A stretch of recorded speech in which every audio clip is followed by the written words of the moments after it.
Telling you, we're pretty fortunate to have Nikita and Pat lead us in worship every Sunday. I hope y'all understand that. All right. Well, we talked last week. It's your call. You better answer it. And I'd had some other stuff I was going to go off of that. But this past week, I experienced two different things that kind of changed what today was going to be about. And the title of the message is, and I said earlier, all people need Jesus. And I know that it's such if we were in school, like I was back in the day, it would have been like, no duh. You remember that? No duh? Just me? Remember? They were like, man, that's cool. Not. That was the other thing that we used to do back in the 90s. Anyway, it used to be, no duh. Well, all people needing Jesus, for us here in the South or in Texas and Rotan and the big country, all people needing Jesus is a no-brainer. Because if anything, we understand through life, things happen, through, obviously funerals and all that we need Jesus. And the irony is Jesus created us. The Lord created us. We were created for Him on purpose, for a purpose, that is to have a relationship with Him. Well, this past week, I saw two different things. I'm going to tie everything together, I promise. So if you have your Bible, you can turn to Mark chapter 4. And the irony is, the sermon was going to start in only Mark chapter 5, and then as I read part of Mark 4, it tied it all together. And I'll share my two stories in a moment, and I'm not going to throw anybody under the bus. A, because it's not right. B, they may be subscribers to our YouTube channel, and I don't want them to know. And 3, I don't have a third. Just really fortunate that I have the two. So anyway, so this morning as we start thinking about that, and again, it was, and I'll tell the story in a moment, but I want to read, and we'll start in Mark chapter 4, beginning in verse 35. And I don't think it's ironic, I don't think it's coincidence on how the stuff is set up in Mark. And Mark, just above, tells the story about Jesus and the parable of the mustard seed, how important it is, and then goes on to verse 35. That day when evening came, he said to his disciples, "Let us go over to the other side." Leaving the crowd behind, they took him along, just as he was. And I know I'm weird, and I'm going to read more of this, and not every word is going to be a point. But I'm real big on when it says it in the Bible. Sometimes I probably take it too literally. But when it says they took him along just as he was in the boat, there were also other boats with him. A furious squall came up, and the waves broke over the boat, so that it was nearly swamped. Jesus was in the stern, sleeping on a cushion. The disciples woke him and said to him, "Teacher, don't you care if we drown?" He got up, rebuked the wind, and said to the waves, "Quiet, be still." Then the wind died down, and it was completely calm. He said to his disciples, "Why are you so afraid? Do you still have no faith?" They were terrified and asked each other, "Who is this? Even the wind and the waves obey him."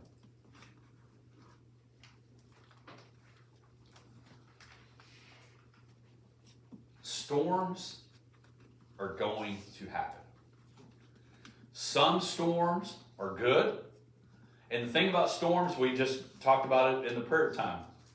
We've had storms here that were a lot worse than last night. I mean, we see buildings gone. We see houses gone. We see roofs gone. We see all these things happen. Storms are going to come. And the biggest thing about storms, and when we're in them, and we talked a few weeks ago about our mindset, we can't really control that first thought. When the storm comes, fear, anxiety is normal. You know why? Because our nature without Christ is to go that way. But we can control that second thought. And I say all this, and when I read that first, that they got him the way he was, and then we see that he was tired, and Jesus went to sleep. Can I tell you, the storm that came to that boat did not surprise Jesus. Jesus wasn't like, I didn't check my app. Didn't check the weather app. I didn't know that storm was coming. Wait, let me go back. He wasn't worried. He got up, and I love that he was asleep. I love that he was asleep. Because it reminds us he was still human after doing all the things that he did. You know what Jesus still wanted? A nap. But I tell you that story because of this. And the reason I'm talking about storms, and we'll get into it in a moment, and why people need Jesus. This past week, I went and watched a baseball game, and I got finished, and Tracy had already eaten, and I wanted something to eat. And my first thought, I was going to go get a pizza. A little personal pizza, big fan. But then I'm close to this place, so I'm going to go. So I get to a drive-thru, and the drive-thru guy asks what I want. I got 3 items. I'm not going to call them out because it'll give it away. You can probably guess. But, so I order. And the person first tells me a dollar amount. And it was way cheaper than it should have been. So I pull up to the drive-thru. And it's just me. Now there's cars behind me, and I pull up to the drive-thru. And I'm really weird. I know in 3 years y'all got this down. But I'm real weird. Like, I like trying to guess the time without looking. So I guess 9:17. And I look, and it was 9:26. So I pull up to this door, or this drive-thru, and I've ordered. And my dollar amount was like $4, and it should have been at least $6 because I had a beverage with the 3 items. So I sit there, and I look. For the record, I end up leaving that spot with the glass right here, the sliding door by me. Remember, I got there at 9:26. I guess 9:17, I was wrong. I didn't pull away till 9:45. This is what was going on behind that glass. This one girl that was working was very frustrated. You could tell she was punching the button like she was wanting to punch it through the wall. And then all of a sudden, she does this, she does this, she does this, and throws in the towel. Then she starts walking around and I don't know what's going on back there, but all I am literally, that screen, that glass door was like a TV. And I'm watching this. And this girl is very upset. This girl is very frustrated. And so she does all this. She goes back and looks to talk to somebody. In the meantime, I am still here. The glass sliding door has not been opened. Nobody's acknowledged that I'm there because the storm and the chaos that was going on in that room or in that part of that restaurant was high. Guys were working, and what was funny is a different person kept walking toward me, like I thought they were about to ask me for my money, about asking me if I could get it. But no, they were grabbing a sack and taking care of all this. The chaos going in there of what was happening with that girl was affecting that whole restaurant. And my whole thought sitting there watching this, 9:26, and I probably got there sooner because I didn't guess, was I have no idea what that girl's going through, what that manager's going through, the other employee, the little guy that ended up being really cool. He goes, that'll be 4:30, whatever. And I said, are you sure? Did you get my Dr. Pepper? He goes, no, I didn't. So then it was a whole other thing. My point of all that, I almost came this close to getting a chair and we were just going to talk. that whole thing reminded me that we never know what other people are going through. She may have showed up at work that day with the storm happening at home, the storm happening in family, the storm happening on her way to work. But something happened to where she was in a position to say, I'm done. And eventually I saw her walk and she was gone. And then in that whole world of that place was trying to figure out what to do. And I'll be honest with you, you could tell the person that was in charge that night. Headset went to here, just to try to function. All of us have storms. And the cool thing about those storms is that we do not have to go through them by ourselves. And part of me wanted to tap on the glass. I'm telling you, was not acknowledged from 9:26 to 9:43. And I could have, my first thought, what does everybody behind me think? They probably think I ordered the whole store and like, you could have done that inside. And I could have drove off. I could have been ticked off. I could have told them when they finally got to the window and started thinking about me, I could have said, what have you been doing? I've been here for X amount of times. But I was like, and I'm telling you, God gave me that message right there. Because all I did was watch.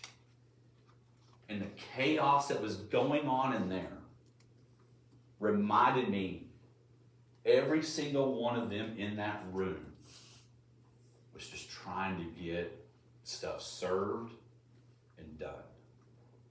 But the storm was affecting them. I say that to us. One, Jesus, and you may be in a storm right now. Jesus is not surprised by the storm that you're in. Number two, when Jesus says, let's go, he says, let's go to the other side. He was moving on purpose, for purpose. See, storms sometimes can be good. We don't like them. But what are we going to learn when we get through them and get on the other side of them? And here's the other thing. How is my storm that I'm going through going to help somebody else when they go through that storm? And I'll be honest with you. I don't know what the message is today. Except that we never know what somebody else is going through. So when you want to start ripping somebody for the way they are, ripping somebody for the way they act, judging them, because we're really good at that as Christians. I'm really good at it. Like if there's a gold medal, I could probably go to the Olympics. Because we jump to conclusions. Because I could have easily jumped to the conclusion that that girl's just lazy and her parents didn't raise her right and she needs to fix this and this place doesn't do that. That could have been my reaction. But I just watched. And so as I start looking at this storm, it reminds me that we all go through them. And I love when and here's the other deal. It's important when we're going through those storms to take every thought captive. Because look at it. These are the disciples that have been hanging out with Jesus. And they say Jesus was in the stern sleeping. And they woke him up and said, "Teacher, don't you care if we drown?" That's one thing we never have to ask Jesus. Do you care about me? Jesus, do you know the storm I'm in right now? Don't you care about me? Don't you know the things I've done? Don't you know how much I love you? Don't you know all these things? That's one thing we never have to worry about or question. And the reason I say we've got to take captive those thoughts, I'm going back to what we said. When the storm hits you, or hits your family, or hits you personally, whatever, the first thought of asking that question in fear is normal. It's the second thought that we get to take charge of.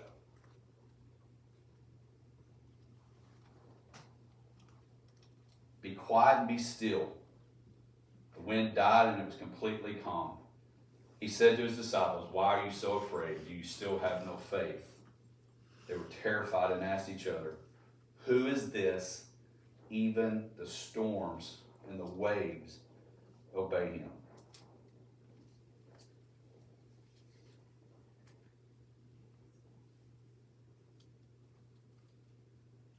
Yeah, we have time.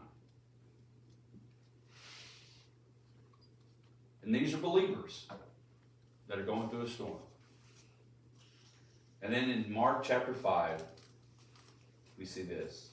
They went across to the lake, to the region of Gerasene. And when Jesus got out of the boat, a man with an impure spirit came from the tombs to meet him. This man lived in the tombs, and no one could bind him anymore, not even with a chain. For he had often been chained hand and foot, but he tore the chains apart and broke the irons on his feet. No one was strong enough to subdue him. Night and day among the tombs and in the hills, he would cry out and cut himself with stones. And when he saw Jesus from a distance, he ran and fell on his knees in front of him. He shouted at the top of his voice, what do you want with me? Jesus, Son of the Most High God, in God's name, don't torture me. For Jesus had said to him, come out of this man, you impure spirit. Then Jesus asked him, what is your name? My name is Legion, for we are many. And he begged Jesus again not to send them out of the area. And of course, we know the rest of the story. Jesus takes the spirit, throw them into the pigs that think they're good, and the next thing you know, unfortunately, pigs have a bad day. But this story drew me to this same concept. Actually, when I saw the chaos in that restaurant, I first thought about this, that everybody in some form or fashion need Jesus. We don't know where they're at. And a lot of times, we want to look at a guy like this and say, we judge and all those things and demons. Because here's the deal. A lot of us, at some point, and maybe even still today, have demons we battle. And you say, well, I'm not demons. I've been saved for 30 years. There's still something that sometimes gets in the way of us and that we need to push away and give to Jesus in that struggle, whatever it is. Story number 2 that happened that made me think that we all need Jesus. This past week, it was time for me, I had a note, not a note, a ding that said, hey, need some air in my back right tire. And so I pull in, I don't mind saying this place because they always take care of me. I pulled into Lawrence Hall there in Abilene. I texted my buddy Jim and said, hey, can I pop in? I need some air. And the irony is, I went to a place that was one of those convenience stores where you can get air. Well, I put my little card in, because you can't, it's not quarters, it's not that, you put your card in and you punch all to get air, and I started going, and I needed to get to about 35, so I plugged in 35, and it was going, it would get to 30, and it'd go, burp, burp, error. Well, it wasn't working. Well, all right, I'll call Jim. So I send Jim a text, pull in. He gives me air, takes care of me. But then as I was leaving, and I was pulling out of Lawrence Hall, there was all these different cars back there with something wrong with them. Cadillacs, Chevys, Fords. There might have been a Dodge. There was a police car, security car. There was even a Chick-fil-A mobile route car there. And all it made me think was,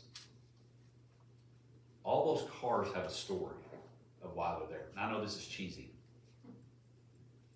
But every single one of those cars was there for something. And those cars weren't for sale. At least probably not yet. Somebody probably wanted to get rid of one of them. But I say all that is Everybody at some point is going to need that tune-up. There were some in there that looked fine on the outside. But there was probably something inside wrong. There were some that were obvious. I mean, when Bumper is here, I understand why you're here. But it made me think of how we look at people. And how we look at and not assume. Because a lot of times, that duck that looks like everything's fine is going to town underneath. Sometimes that car that looks great, woo, I'd love that. Doesn't work. And it reminded me of this. If we're not taking care of ourselves, changing our oil when we're supposed to, pumping, we all know when I ran out of gas, putting gas in our car when we're supposed to, checking our tires, if we're not doing that in our own walk of life, and our walk with the Lord, that's how we end up back there needing to be repaired. And if we're not in the spot where we are being and sculpting and getting to where we are the best that we could be, to help those that do need Jesus. Last 3 days, well, that happened on Tuesdays when all those stories happened. I wasn't real sure how to present this message. And like I said, I'm not sure if I really have the point of it. But the title is All People Need Jesus. And in that, for me, was I've got to never assume or judge or think of who that person is, what that person's going through, whatever. Because we never know what storm they're in. I guarantee it, she understands it in a classroom. If a kid shows up and is just ticked off and doesn't want to listen, doesn't want to do, there's probably some smidge of he or she probably needs some attention. But some of them they may be exhausted at home. They've not eaten in 3 days. They've not done X. And we assume it's only with kids. There's adults walking around like that today too. And so this morning, if you're in a storm, one, you're not going to like it, but Jesus, the Lord, God, isn't surprised by it. Number two, He's not going to sleep on you and leaving you by yourself. And number three, He is going to work through you. And the other thing is, if you're going through a storm, I highly recommend finding somebody you trust that has your best interest at heart to lean on them. My encouragement for Jim would be to find somebody that's gone through what he's going through. We are designed to not do life alone. And so this week, as you see people, when you go to that drive-thru, when you drive by and you see a car broken down on the side, it changes your thought. I mean, I stood and watched a TV show through a drive-thru window for 25 minutes. And all I could think was, that girl is going through something. And then it affected the rest of the room. So I don't know what my message was today. Except all people need Jesus. And I close with this. The guys in the boat that got worried were like us. Disciples of Christ that their first thought was natural. Jesus, do you not care about us? I mean, deep down they probably wanted to say, how are you sleeping through this? And it reminds us that he can sleep through it because he's always in control. The guy in 5 was in desperate need of Jesus because he was still on the Satan side. And my favorite part of that story is when it's all said and done and the spirits leave and they go on the pigs and the pigs all of a sudden take a wrong turn in Albuquerque, as Bugs Bunny would say. They go back and they tell everybody what happens, and then they come back, and in the way it words in the NIV, it says they came back and they saw that guy setting up in his right mind. That's my favorite part of that, not the pigs. It's when they came back, the guy that was jacked up, that lived in the tombs, that was chained, that had a lot of issues. When he met Jesus and got rid of the stuff that was holding him back, they came back and he was in his right mind. So this morning, my prayer for you is if you are in a storm, know you're not alone. Maybe you've never trusted Christ as Savior and Lord. Without Jesus, you're by yourself. Even with people around you, you're by yourself. Because you know what people do? They leave. What Jesus does, never leaves you nor forsakes you. So this morning,